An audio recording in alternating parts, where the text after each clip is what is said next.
Welcome students, my name is Amit Chaudhary और मैं आज जो आपके लिए लेकर आया वो एक अलग तरह का एक्सपेरिमेंट है जो मैं स्टूडेंट के साथ करता हूँ और स्टूडेंट्स इसको बहुत पसंद करते हैं। मैं मूवी के कुछ बड़े इंटरेस्टिंग सीन्स, मोटिवेशनल वीडियोस, ऐसे स्पीचेस लेकर आता हूँ और उसको आपके सामने ट्रांसलेट करता हूँ और साथ में उसमें वर्ड्स को हम लोग समझते हैं और साथ में उसमें एक मैसेज छुपा होता है उसको भी समझने की कोशिश करते हैं। तो दोस्तों, आज मैं आपको बताने वाला हूं कुछ अमेजिंग इंटरव्यू टेक्निक्स, कुछ ऐसे इंटरव्यू में हमें जो टेक्निक शो करने हैं। सो मैं अभी जो बातें करूंगा वो इंग्लिश हिंदी दोनों में करूंगा और अब दोनों को ट्रांसलेट करता रहूंगा। आप सुनकर बातों को समझने की कोशिश करें। तो दोस्तों, whenever we go through any training regarding interview or GD sessions or any spoken English class, the message that we get is very clear. Be very confident in an interview. Prove your talent in an interview. Try to be polite in an interview. Control your body language in an interview. And be very bold and confident and sure and things like that. And go through all the basic body language sessions and control your mannerism, control your facial expression and everything, control your emotions, don't be nervous. All these things are taught whenever you have been trained to appear in an interview, but one thing is missing everywhere. And I tell you, I personally worked in many multinational companies like Hindustan Unilever, Castrol, which is a part of British Petroleum. I worked in UB Group, I worked in Manipal Global Educations. So I tell you one thing, what I learned from my experience is something very clear, and that's one word. I have taken or around thousands of interviews and I have appeared in hundreds of interviews, and what I learned is to be honest in an interview. No one teaches you to be honest in an interview. You have to be very honest. If you are honest in an interview, then the interviewer will never try to create a trap in the interview. If you are honest, interviewer will rely on you, because any impression that you create in an interview, that impression is confined to the first 15 seconds of that interview. Within the first 15 seconds, the interviewer decides whether to select you or not. So in first 15 seconds, the most authentic and honest person wins the opinion. Because if you're honest, you're authentic, then interviewer can rely on it, and then you can actually control the interview, because once you gain the trust of the interviewer, you can control the entire process. Now you can control the mind of the interviewer, and you can actually, through your wit and humor, and if you get apply a bit of wit and humor, then actually you can win the hearts of the entire interview panel, the members of the interview panel. So मैं कहने की कोशिश कर रहा हूं कि आप किसी भी इंटरव्यू सेशन में जाते हैं तो आपको शुरुआत में बोला जाता है कि कॉन्फिडेंट रहो, आप अपने एजुकेशन को दिखाओ, अपने डिग्रीज को दिखाओ, अपने क्वालिफिकेशंस को दिखाओ, अपना कॉन्फिडेंस दिखाओ, अपना सारा कुछ दिखाओ। लेकिन एक चीज आपको कभी नहीं सिखाया जाता है और वो चीज है कि ऑनेस्ट बनकर दिखाओ। मैंने खुद हजारों इंटरव्यू लिए हैं और सैकड़ों लोग इंटरव्यूज में मैं बैठा हूं और मैंने रियलाइज किया है कि अगर आप इंटरव्यू में ऑनेस्ट रहें, ऑथेंटिक रहें, जेन्युइन रहें, योरसेल्फ रहें, बहुत ज्यादा बनावट ना करें, तो कहीं ना कहीं आपके चेहरे से, आपके बॉडी लैंग्वेज से ये बात एक्सप्रेस हो जाएगी। इंटरव्यूअर आप पे भरोसा करेगा। पहले 15 सेकंड के अंदर इंटरव्यूअर डिसाइड कर लेता है कि आपको सेलेक्ट करना है कि नहीं। तो आपकी ऑनेस्टी बहुत ज्यादा काम आएगी उस इंसान को आप पे भरोसा करने में। तो आइए दोस्तों, आज हम लोग एक मूवी का सीन देखने वाले हैं। मूवी का नाम है the pursuit of happiness. Pursuit मतलब होता है खोज और हैप्पीनेस मतलब खुशी, यानी कि जब आप खुशी की खोज करें। लेकिन एक अजीब बात है कि इस मूवी के इस परसूट ऑफ हैप्पीनेस में हैप्पी का जो वाई है, हैप्पीनेस में आप गौर करेंगे कि HA और डबल P के बाद I का यूज होता है, लेकिन इस नाम में Y का यूज किया गया। यहां पर हैप्पीनेस को वाई से डिनोट किया है इस मूवी में, क्योंकि ये एक तरह से खुश आदमी का सिंबल नजर आ रहा है जो अपनी बाहें फैलाकर जिंदगी को वेलकम कर रहा है। तो दोस्तों ये गलत स्पेलिंग को यूज किया गया इस मूवी के टाइटल में, बट बहुत ही फैबुलस मूवी है। एक स्टॉक ब्रोकर की कहानी है क्रिस गार्डनर की, वो कैसे एक बहुत ही नो वन से कैसे ही वो समवन बनता है, और इस पूरी कहानी में वो एक इंटरव्यू देने जा रहा है। दोस्तों इस इंटरव्यू को देखिएगा, इस इंटरव्यू में एक बड़ा इंटरेस्टिंग मैसेज है। इस इंटरव्यू में ये जिस पोशाक को, जिस कपड़े को पहन के जा रहा है, उस कपड़े को पहनने के बाद पॉसिबिलिटी नहीं है किसी का इंटरव्यू में सिलेक्शन। हमारी जिंदगी में तो बहुत सारी कमियां होती है ना, हमारे रिज्यूमे में कभी कोई गैप रह जाता है, कभी हमारे मार्क्स बहुत कम हो जाते हैं, कभी हम फेल कर जाते हैं, कभी हमारा कोई जॉब अचानक छूट जाता है, बहुत सारी ऐसी चीजें होती हैं। हम उन कमियों के कारण इंटरव्यू में कॉन्फिडेंट नहीं हो पाते। ये इंसान बिना ठीक से कपड़ा पहने, ये अभी जेल से होकर आ रहा है उस इंटरव्यू को देने, और कैसे उस पूरे सिचुएशन को हैंडल करता है अपने विट और ह्यूमर को यूज करके, और कैसे इंटरव्यूअर्स का दिल जीत लेता है, और कैसे फाइनली उसको जॉब मिल जाता है। लेकिन इतनी मजबूरी में इस जॉब को पाने के बावजूद भी उसके कॉन्फिडेंस को देखिए। आइए दोस्तों इस क्लिप को देखते हैं, मैं ट्रांसलेट करता जाऊंगा।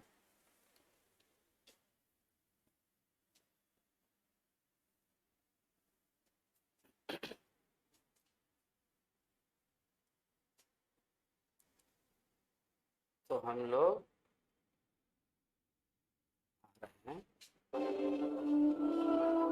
द परसूट ऑफ हैप्पीनेस, गलत स्पेलिंग है।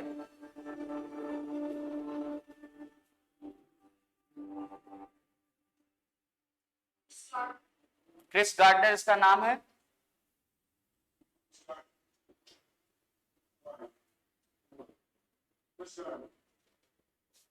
अब इस आदमी के बॉडी लैंग्वेज को आप देखिए, देखकर ही आपको लगेगा कि is not very much interested because that person is not dressed well. उसने कपड़े ठीक से नहीं पहने, तो ऑब्वियसली किसी भी इंटरव्यू पैनल में आप इस तरह का एक टी शर्ट टाइप का पहन के चले गए तो ऑब्वियसली इंटरव्यू पैनल का परसेप्शन बहुत अच्छा नहीं है। शुरुआत में ये लग रहा है कि मैच हार चुका है, लेकिन देखिए ये अपने विट और ह्यूमर से कैसे सच्चाई के साथ कैसे पूरे इंटरव्यू को बदल देता है।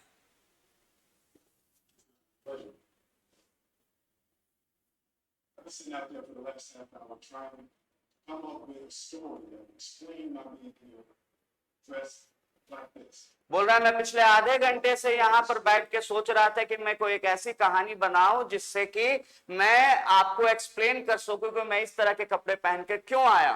मैं कोई ऐसी कहानी सोच रहा था जो ऐसे क्वालिटीज को, यानी ऐसे गुणों को डेमोन्स्ट्रेट करे। कैसे गुणों को डेमोन्स्ट्रेट करे? क्या गुण इंटरव्यू में ये बताना चाहता है? Demonstrate qualities, not straight quality, earnestness. Earnestness and diligence, दो वर्ड्स को यूज कर रहा है। गौर कीजिएगा दोस्तों, अर्नेस्टनेस मतलब होता है ईमानदारी, और डिलीजेंस मतलब होता है सिंसियरिटी, या फिर जो लगन से आप किसी चीज को काम करते हैं, मेहनत।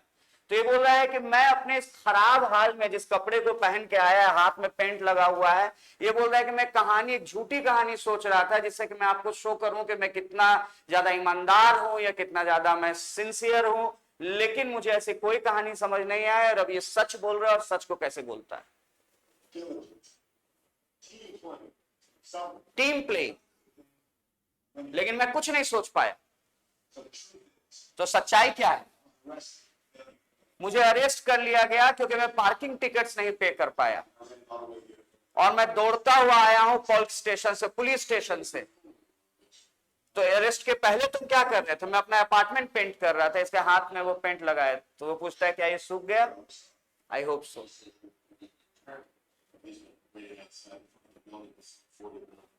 तो ये एक्चुअली 1 महीने से भी ज्यादा बिल्डिंग के बाहर बैठकर इंतजार कर रहा था इस इंटरव्यू में अपीयर होने का। इसलिए इसको बोला जा रहा है कि इज वेरी डिटरमाइंड, क्योंकि ये उस इंटरव्यू के बाहर, तो जनरली हम लोग क्या करते हैं? जनरली हम लोग करते हैं कि हमने अच्छी एजुकेशन कर ली, रिज्यूमे बना लिया, अब हमारे पास कॉल्स आएंगे, हम खुद नहीं जाते अपने ड्रीम कंपनीज के पास, हम खुद नहीं उठते हैं कि कहां पर अप्लाई किया जाए, कहां पर अपॉर्चुनिटीज सर्च किया जाए। आप ज्यादातर लोग जो यहाँ पर कॉम्पिटिटिव इंग्लिश की पढ़ाई मेरे साथ कर रहे हैं, आपके साथ भी क्या प्रॉब्लम है? आपको किसी ने बोल दिया कि पर्टिकुलर एग्जाम्स की तैयारी करो, आप एग्जाम्स की तैयारी कर रहे हैं, लेकिन आपको ये नहीं पता है कि इसके अलावा दुनिया में कितने ऑप्शन है। दुनिया अब एआई की तरफ जा रही है, चीजें बदल रही है। क्या आपने जो बताया गया, जो समाज ने आपके सामने क्लियर रख दिया कि बस यही एग्जाम है, उसके अलावा भी आपने चीजों को देखने की कोशिश की? इस इंसान ने उस नौकरी का इंतजार किया 1 महीने तक बैठकर उस बिल्डिंग के बाहर। Lawrence, absolutely. क्या तुम सीखना शुरू कर चुके हो? एक बात याद रखिएगा दोस्तों, इंटरव्यू में जो सबसे इंप्रेसिव चीज होता है वो होता है लर्निंग कैपेबिलिटी। अगर आप शो कर दें इंटरव्यूअर को कि आप लर्न करने को तैयार हैं, तो इंटरव्यूअर आपको हमेशा सेलेक्ट करेगा, किसी भी हालत में वो आपको सेलेक्ट करेगा ही।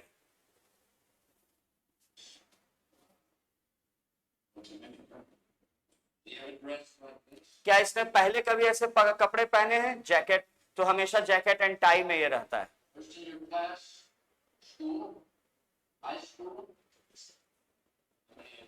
तो ये पूछता है कि फर्स्ट आए हो तो तुम्हारे क्लास में कितने लोग थे? तो 12 लोग। तो ऑब्वियसली बहुत छोटा number. First, my class in Navy, that was a class.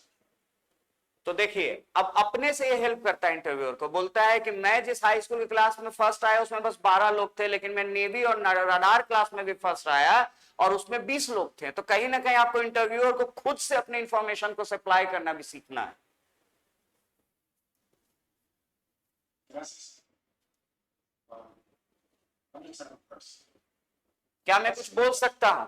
मैं एक ऐसा इंसान हूं जो क्वेश्चन पूछता हूं, और अगर मुझे जवाब नहीं पता तो मैं बोल देता हूं कि मुझे जवाब नहीं पता है, और मैं उसका जवाब खोजने की कोशिश करता हूं। तो जब आप अपने को किसी भी इंटरव्यू में प्रॉब्लम सॉल्वर प्रूफ कर देते हैं, जब आप बोलते हैं कि मेरे पास सारा नॉलेज नहीं है लेकिन मुझे अगर कुछ नहीं आएगा तो मैं उसका जवाब खोजने की कोशिश करूंगा, तो आप एक ऐसा इंप्रेशन क्रिएट करते हैं किसी भी इंटरव्यू में जो इंटरव्यूअर को बहुत ही अच्छा लगता है, क्योंकि आप लर्न करने को तैयार हैं, आप ओपन टू फीडबैक हैं, आप हम्बल हैं। आपको सब आना जरूरी नहीं है दोस्तों। याद रखिएगा, इंटरव्यू एक रिजेक्शन प्रोसेस होता है, लेकिन वो रिजेक्शन प्रोसेस आपके नॉलेज के बेसिस पे नहीं होता है, वो रिजेक्शन प्रोसेस आपके एटीट्यूड के बेसिस पे होता है। अगर आपका एटीट्यूड अच्छा है, आप सीखने को तैयार हैं और आप नॉलेज नहीं भी रखते हैं, तो भी इंटरव्यूअर आपको सेलेक्ट कर लेता है। और कैसे इतने केसेस मेरी जिंदगी में हुई हैं जहां मैं बहुत नॉलेज के ईगो में गया, लेकिन मेरे पास कंटेंट नहीं, मेरे पास मॉडेस्टी नहीं थी, और इसके कारण मैं इंटरव्यू को क्रैक नहीं कर पाया। तो याद रखिएगा कि एक बहुत जरूरी चीज है कि आप सीखने को तैयार।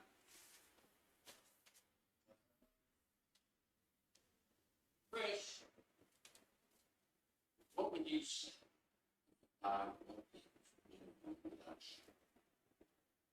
And I तो ये एक इंटरव्यूअर बहुत अच्छा क्वेश्चन पूछता है। कभी कभी आपसे ऐसा क्वेश्चन इंटरव्यू में पूछा जाता है कि मुझे एक वजह बताओ जिससे कि मैं तुम्हें नहीं सेलेक्ट करूं। Why shouldn't I select you?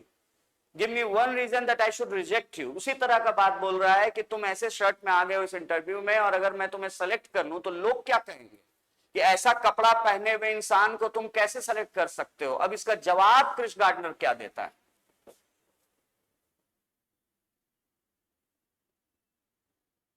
Must have really nice pants.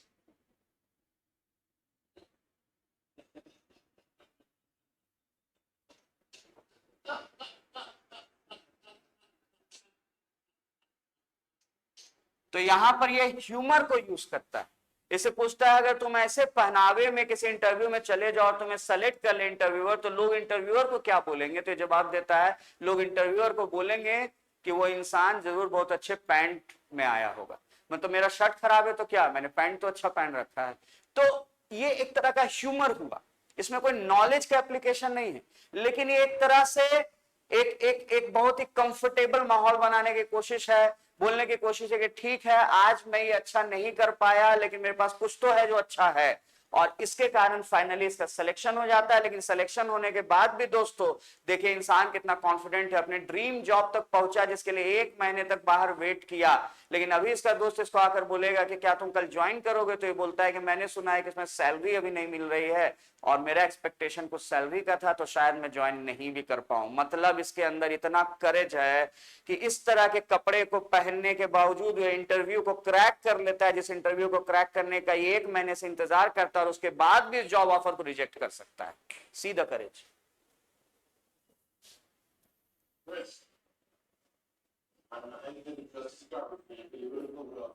तुमने गार्बेज मैन की तरह कपड़े पहने, लेकिन तुम पुल्ड ऑफ कर लिए, पूरा चीज हो गया। I'll let you know today. अब ये बोलता है लेट यू नो कि मैं ज्वाइन करूंगा कि नहीं। इसका क्या मतलब है? I'll give you a call tomorrow. मैं तुम्हें कल कॉल करूंगा। Still do this. तुमने मेरा इतना पीछा किया, बोलते हैं सैलरी नहीं है, तो मैं इस बारे में अवेयर नहीं था, मेरा स्थिति बदल चुका है, अब मुझे फिर से सोचना होगा।